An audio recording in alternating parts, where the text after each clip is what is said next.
در پیشانی هر زندگی مرگ نوشته شده.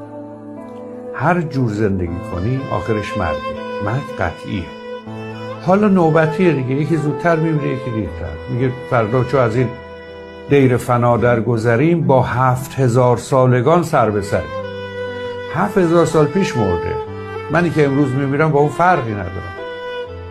یک جنازه بی اختیار، حالا حتی پلشتیم که ما رو باید پنهان کنن یا پاکمون کنن از روی زمین. یاران موافق همه از دست شدن، یاران موافق همه از دست شدن، در پای اجل یکان یکان پست شدن. خوردیم ز یک شراب در مجلس، دوری دو سه پیشتر ز ما مست شدن.